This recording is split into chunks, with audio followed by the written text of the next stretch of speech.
വിശുദ്ധ ലൂക്കായുടെ സുവിശേഷം നീ 1-45 തിരുവചനം. നീ എവിടെ വചനം എങ്ങനെയാണ് പറയുക? ഈ വചനം ഒന്ന് ശ്രദ്ധിക്കണം കേട്ടോ. കർത്താവ് അരുളി ചെയ്ത കാര്യങ്ങൾ നിറവേറുമെന്ന് വിശ്വസിച്ചവൾ ആരാണ്? ഭാഗ്യവതി. നീ പരിശുദ്ധ മാതാവിനെ കുറിച്ച് എലിസബത്ത് പുണ്യവതി പറയുന്ന ഏറ്റവും മനോഹരമായ ഒരു ശ്രേഷ്ഠമായ ഒരു മരിയ സ്തുതിയുടെ ഒരു വചനമാണ് വിശുദ്ധ ലൂക്കായുടെ സുവിശേഷം 1-45 തിരുവചനം. എലിസബത്ത് മാതാവിനെ കുറിച്ച് പറയുക, നീ ആരാണ്? നീ ഭാഗ്യമുള്ള ഒരു വ്യക്തി. നീ എന്താണ് ഈ ഭാഗ്യമുള്ള വ്യക്തി എന്ന് പരിശുദ്ധ മാതാവിനെ കുറിച്ച് എലിസബത്ത് പറയുക ഒരു കാര്യത്തെ ഓർമ്മപ്പെടുത്തിക്കൊണ്ടാണ്. പ്രിയമുള്ളൊരു എലിസബത്ത് പറയുക, ദൈവം അരുളി ചെയ്ത കാര്യങ്ങൾ നീ എന്ത് ചെയ്തു? നിറവേറുമെന്ന് നീ എന്ത് ചെയ്തു? വിശ്വസിച്ചു. നീ ഒരൊറ്റ കാരണം കൊണ്ടാണ് ഈ പരിശുദ്ധ മാതാവ് ഭാഗ്യവതിയായി മാറാൻ വേണ്ടി എലിസബത്ത് പുണ്യവതി പറയുക, നീ ചെയ്യുന്ന ഒരു കാര്യമാണ് കേട്ടോ. നീ ആ കാര്യം ചെയ്തില്ലായിരുന്നെങ്കിൽ നീ ഈ ലോകത്ത് ഭാഗ്യമുള്ളൊരു വ്യക്തിയായി മാറില്ല. നീ ആരാലും അറിയപ്പെടാത്തൊരു വ്യക്തിയായിട്ട് മാറും. ദൈവത്തിന് ഗന്ധം നിന്റെ ജീവിതത്തിൽ കടന്നു വരില്ല. ദൈവം നിന്നെ ഉയർത്താനോ, നീ ദൈവത്തിൻ്റെ അമ്മയായി മാറാനോ, നീ ദൈവത്തിൻ്റെ പുത്രനായ യേശുവിന് ജന്മം നൽകാനോ, പരിശുദ്ധാത്മാവിൽ നീ നിറയപ്പെടാനോ ഒന്നും നീ ഒരു കാര്യം ചെയ്തില്ലായിരുന്നെങ്കിൽ സംഭവിക്കില്ലായിരുന്നു. ഏത് കാര്യത്തെക്കുറിച്ച് എലിസബത്ത് പുണ്യവതി പറയുക, ദൈവം അരുളി ചെയ്ത കാര്യങ്ങൾ നിറവേറും. നീ മാതാവ് ചെയ്തൊരു കാര്യമേ ഉള്ളൂ. ദൈവം അരുളി ചെയ്ത കാര്യങ്ങൾ അതെന്റെ ജീവിതത്തിൽ നിറവേറുമെന്ന് ഈ മാതാവ് എന്ത് ചെയ്തു? വിശ്വസിച്ചു. എനിക്ക് നിങ്ങൾക്കുണ്ടാകേണ്ട വചനാഭിഷേകം എന്താണ്? ദൈവം നമ്മോട് പറയുന്ന കാര്യങ്ങൾ, ദൈവം ചെയ്യുന്ന വാഗ്ദാനങ്ങൾ നിറവേറും. നീ അതെന്റെ ജീവിതത്തിൽ സംഭവിക്കും കേട്ടോ. നീ അതിൻ്റെ മക്കളിൽ സംഭവിക്കും കേട്ടോ. നീ അതിൻ്റെ ജീവിത പങ്കാളിയിൽ സംഭവിക്കും കേട്ടോ. നീ അതിൻ്റെ കുടുംബത്തിൽ, എൻ്റെ സഭയിൽ സംഭവിക്കുമെന്ന് ഞാൻ നിങ്ങൾ വിശ്വസിച്ചു കഴിഞ്ഞാൽ ദൈ മാതാവിനെ കുറിച്ച് എലിസബത്ത് പറഞ്ഞതുപോലെ ഈ നിൽക്കുന്ന വൈദികനായി ഞാൻ നിങ്ങളും ആരായി മാറുക? ഭാഗ്യമുള്ള ഒരു വ്യക്തിയായിട്ട് മാറും. പ്രിയമുള്ളവരെ, ഇതേക്കുറിച്ച് വീണ്ടും വചനം പറയുക. ഈ മാതാവ് നിറവേറും എന്ന് വിശ്വസിച്ചു എന്ന് വചനം പറയുമ്പോൾ നീ പരിശുദ്ധ അമ്മയെ കുറിച്ച് വിശുദ്ധ ലൂക്കായുടെ സുവിശേഷം 1-38 വചനം പറയുന്നു. മറിയം പറഞ്ഞു, ഇത് കർത്താവിന്റെ ദാസി. ഞാൻ കർത്താവിന്റെ ദാസിയാണ് കേട്ടോ.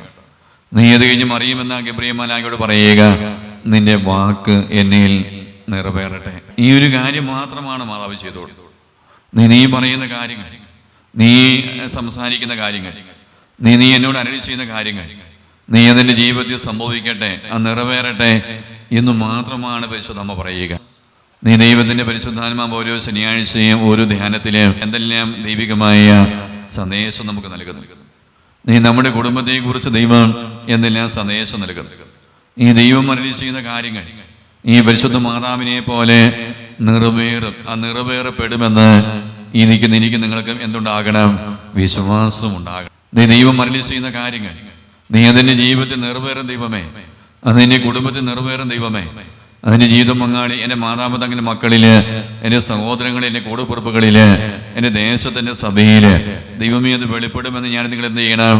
വിശ്വസിക്കണം. ഇങ്ങനെ നിറവേറുമെന്ന് വിശ്വസിക്കുമ്പോഴാണ് നീ ദൈവം അരുളി ചെയ്യുന്ന കാര്യങ്ങൾ ഈ നിൽക്കുന്ന വൈദികനായ എൻ്റെയും നിങ്ങളുടെയും നമ്മുടെ ഓരോ വ്യക്തിയുടെ ജീവിതത്തിൽ എന്ത് ചെയ്യുക? നിറവേറപ്പെടുക. പെരിങ്ങാശ്ശേരി എന്ന് പറയുന്ന സ്ഥലത്ത് നിന്നാണ്. പെരിങ്ങാശ്ശേരി എന്ന് പറയുന്ന സ്ഥലത്ത് നിന്ന് ഒരു സഹോദരി, ഒരമ്മ പ്രീണവതി കുടുംബം നയിക്കുക എന്ന് കഴിഞ്ഞ് 8 വർഷമായിട്ട് ഈ അമ്മ നീ ഒരു ദിവസം പോലും മുടങ്ങാതെ മരുന്ന് കഴിക്കുക.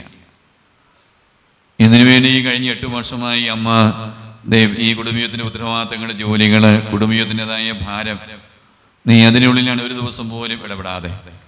ഈ കഴിഞ്ഞ 8 വർഷമായി വൈദ്യശാസ്ത്രം പറഞ്ഞത് കൊണ്ട് നീ എല്ലാ ദിവസവും മരുന്ന് കഴിക്കുക. ഈ കഴിഞ്ഞ 8 വർഷമായി അമ്മ മരുന്ന് കഴിക്കാൻ കാരണം ഈ കഴിഞ്ഞ 8 വർഷമായി അമ്മയ്ക്ക് വിട്ടുമാറാത്ത ഉദരസംബന്ധമായ രോഗമാണ്. നമ്മളറിയണം കേട്ടോ. ഈ അമ്മയെ കുറിച്ച് പറയുമ്പോൾ പ്രിയമുള്ള ഈ അമ്മയിലെ ഈ സഹോദരിയില് ഈ കഴിഞ്ഞ 8 വർഷമായി അതൊരിക്കലും മാറാതെ കിടക്കുന്ന ഉദരസംബന്ധമായ രോഗം.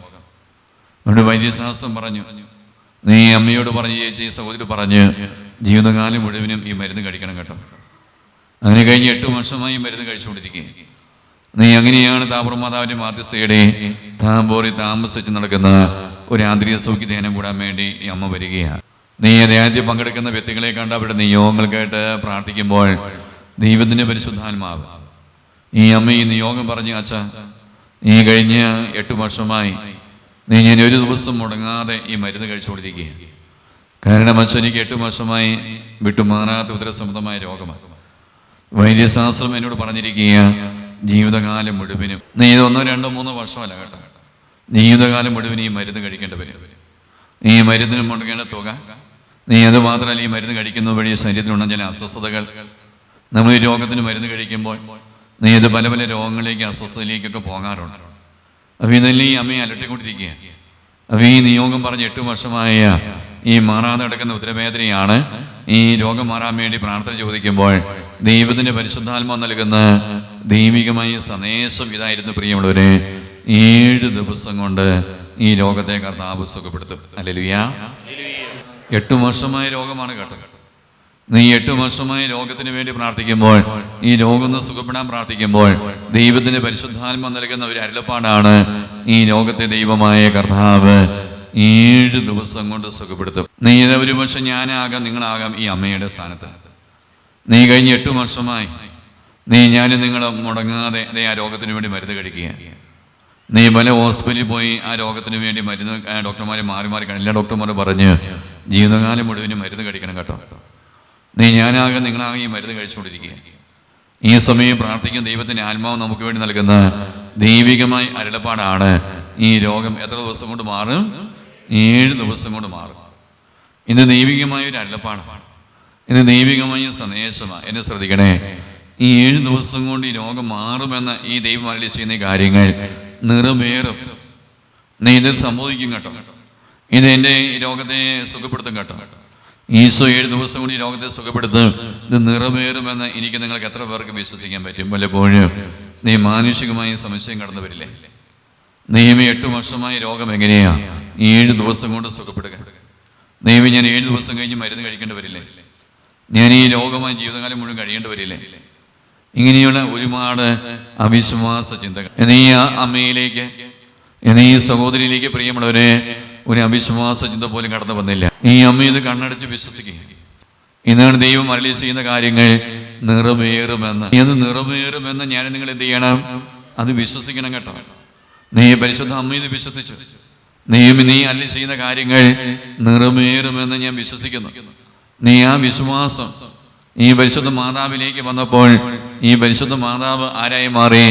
ഭാഗ്യവതിയായി മാറി. ഈ അമ്മയ്ക്ക് വേണ്ടി പ്രാർത്ഥിക്കുമ്പോൾ നീ ദൈവത്തിന്റെ ആത്മാവ് നൽകുന്ന സന്ദേശമാണ് 7 ദിവസം കൊണ്ട്. പക്ഷെ 7 ദിവസം കൊണ്ട് രോഗം കർത്താവ് സുഖപ്പെടുത്തും. പക്ഷേ ഈ രോഗം 7 ദിവസം കൊണ്ട് സുഖപ്പെടുത്താൻ വേണ്ടി ഈ അമ്മ, ഈ സഹോദരി എന്ത് ചെയ്യണം? 91 ദിവസം. അത് ദൈവം നൽകുന്ന അരുളപ്പാടാണ്. നീ 7 ദിവസമല്ല കേട്ടോ, നീ 91 ദിവസം. നീ ഒരു ദിവസം ഒരു ജപമാല എന്ന് ചൊല്ലി കാഴ്ച വെക്കണം. താപോർന്ന് കൊണ്ടുപോകുന്ന വെഞ്ചിരീശ വെള്ളം നീ അത് രാവിലെയുമായിട്ട് കുടിക്കണം, അത് ഉദരത്തിൽ പുരട്ടണം. 91 ദിവസമാണ് ജപമാലയല്ലേ ഈ വെഞ്ചിരീശകൾ ഉപയോഗിക്കുക. എങ്കിൽ 7 ദിവസം കൊണ്ട് രോഗത്തെ സുഖപ്പെടുത്തും. ധ്യാനം കഴിഞ്ഞ് മടങ്ങി പ്രിയമുള്ളവരെ, 7ാമത്തെ ദിവസം ആ രോഗം സുഖപ്പെട്ടു. പിന്നീട് ഈ സഹോദരിയുടെ ശരീരത്തിൽ ആ രോഗം പിന്നീട് ഉണ്ടായിട്ടില്ല, പിന്നീട് മരുന്ന് കഴിക്കേണ്ടി വന്നിട്ടില്ല. ഈ 91 ദിവസം ജപമാല എല്ലാവരും ഈ വെഞ്ചരിച്ചുള്ള ഉപയോഗിക്കുന്ന ദൈവത്തിന് ആത്മാവ് തരുന്ന ഒരു അരുളപ്പാട്, ആ സന്ദേശം ഇതിനു വേണ്ടിയാണ്.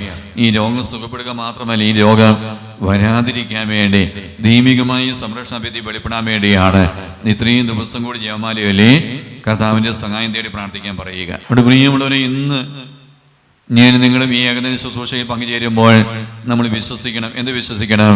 കർത്താവിന്റെ വാഗ്ദാനം നിറവേറുമെന്ന് വിശ്വസിക്കണം. നീ ദൈവത്തിന്റെ വാഗ്ദാനം നിറവേറുമെന്ന് വിശ്വസിക്കണം കേട്ടോ. നമ്മൾ ഈ ശുശ്രൂഷ കഴിഞ്ഞ് പോകേണ്ടത് ഒരു ആമയും പറഞ്ഞുകൊണ്ട്.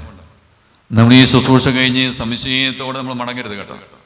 നീ ദൈവത്തിന് ആത്മാവ് തരുന്ന ആ ദൈവികമായ ഓരോ സന്ദേശം കൈവ് പ്രാർത്ഥനയിലാകാം, ആരാധനയിലാകാം, മറ്റ് ശുശ്രൂഷയിലാകാം. പ്രിയമുള്ളവരെ, അതെൻ്റെ ജീവിതത്തിൽ ദൈവമേ, അതെൻ്റെ കുടുംബത്തിൽ ദൈവമേ, എൻ്റെ പ്രിയപ്പെട്ട ഒരു ദൈവമേ നിറവേറുമെന്ന് ഞാൻ നിങ്ങളും എന്ത് ചെയ്യണം? വിശ്വസിക്കണം. അതുകൊണ്ട് ഈ വചനം ഒന്ന് മനസ്സിൽ കുറിച്ച് വെക്കണേ. അതായത് ലൂക്കായുടെ സുവിശേഷം 1-ാം അധ്യായം 45-ാം വചനം കുറിച്ച് വെക്കണം. കർത്താവ് അരുളി ചെയ്ത കാര്യങ്ങൾ നിറവേറും. നീ നിറവേറുമെന്ന് വിശ്വസിച്ച് അതുകൊണ്ട് നീ ആരായി മാറി? ഭാഗ്യവതിയായി മാറി. നീ ഉയർത്താൻ വേണ്ടി ആരാഗ്രഹിക്കുന്നു? ദൈവം ആഗ്രഹിക്കുന്നു കേട്ടോ.